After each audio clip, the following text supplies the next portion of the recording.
వేలాది మంది మరణాలు ఈ మధ్యకాలంలో సంభవించినాయి ఈ 60 ఏండ్ల ఈ పోరాటం విప్లవోద్యమంలో. సో వాళ్ళందరికీ మీరు ఏం చెప్తారు? ఇప్పుడు వాళ్ళందరినీ ఒక రకంగా మోసం చేయడమే కదా ఇది, ఇప్పుడు వచ్చి మాట్లాడుతున్నారు అని చెప్పే వాళ్ళకి మీ సమాధానం? అంటే ఆ సందర్భంగా మిమ్మల్ని ఒకటి అడగాలనుకుంటున్నాను. అంటే మీరు అన్న ప్రశ్నలో అమరుల త్యాగాలను గుర్తించకపోవడం లేదా మోసం చేయడము అని చెప్పంటే మీ ఉద్దేశంలో అంటే అట్నే ఉండాల్సి ఉండే అనేటువంటి వాళ్ళ ఉద్దేశం ఏంటంటే చావైనా బతుకైనా అడవిలోనే వాళ్ళు అంటున్నారా మీరు అంటున్నారా?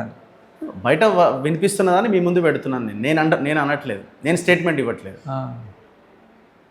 అట్లా అనడం లేదు ఎవరు. చాలామంది నాకు అర్థమైనంత వరకు మెజారిటీ అర్థం చేసుకుంటున్నారు.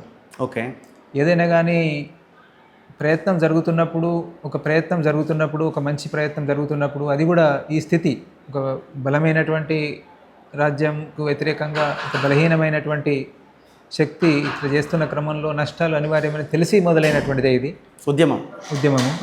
త్యాగాలు ఉంటాయని చెప్పి తెలిసినటువంటిదే. దాంట్లో కొన్ని వైఫల్యాలు వెనుక అంటే కొంత బలహీనపడము, కొన్నిసార్లు ఓటమికి గురి కావడము అనేటువంటివి కూడా ఉంటుంది అనేటువంటి తెలిసినటువంటిదే.